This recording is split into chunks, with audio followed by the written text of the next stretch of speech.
नमस्कार, मी उदय नार्वेकर, राहणार काळसेबागवाडी. सांगायचं म्हणजे की हा कारखाना आहे तो माझ्या घरापासून एक 15 फुटावरती त्याचं हे आहे. आणि दुसरं आहे ते माझ्या शेतीच्या एक 5-10 फुटावरती कारखाना आहे. आणि तिसरा भाग आहे तो पण एक 15-20 फुटावरती भाग आहे. तर हे तिन्ही पण भाग आहेत. त्याच्यातलं वेस्टेज मटेरियल जो आहे, वेस्टेज मटेरियल आहे ते मागे पूर आला होता त्यावेळी यांचे सगळे कॅन वगैरे वाहून गेले होते. त्याच्यावर वेस्टेज लाकडं ही सगळी येऊन माझ्या माडाच्या झाडांवरती पडली. वेस्टेज आहे ते भात शेतीत गेलं, लांबीचे डबे वगैरे. तर मला त्याचा खूप त्रास होतो आहे. आणि वेळोवेळी ह्याला सांगून आम्ही काय हे ऐकत नाही. त्याशिवाय त्याचे कामगार अगदी शेजारी माझ्या त्याने शेडी बांधले आहेत आमच्या सार्वजनिक जमिनीत. आणि हे भैया आणि कुठले कामगार वगैरे हाडून ठेवतो. ते कामगार रात्रीचे दारू पिऊन त्रास देत असतात. पंचायतीला वेळोवेळी सांगून बघितलं, ह्यांचे काय तुम्ही ID प्रूफ घेतलास का. प्रत्येक महिन्यामध्ये याचे कामगार बदलत असतात. त्याशिवाय हा बाहेरच्या बोटी आणतो, ते पण नदीमध्ये बांधून ठेवतो.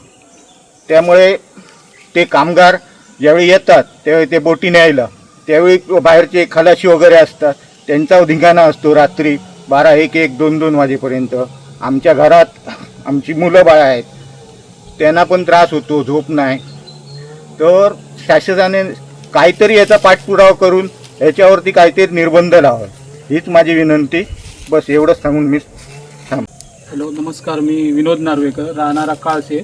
मी सुद्धा आज 4 वर्ष मुंबई सोडून गावाला मी माझ्या स्वास्थ्यासाठी आलो. पण इथे आलो आणि आम्हाला भरपूरच त्रास झाला त्याचा.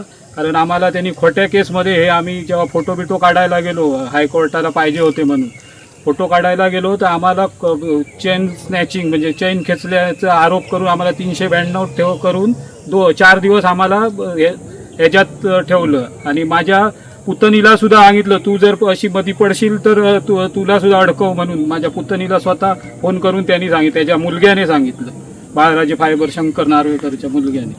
आणि आम्ही तिथे घर बांधत होतो. ते घर माझ्या बायकोला दम्याचा त्रास असल्यामुळे ते आम्ही घरसुद्धा बांधू शकलो नाही तिथे. म्हटलं आम्हाला घर नको म्हणून आम्ही आता इकडे भाड्याने राहतो, स्वतःचं आमचं तिथे जमीन असताना सुद्धा.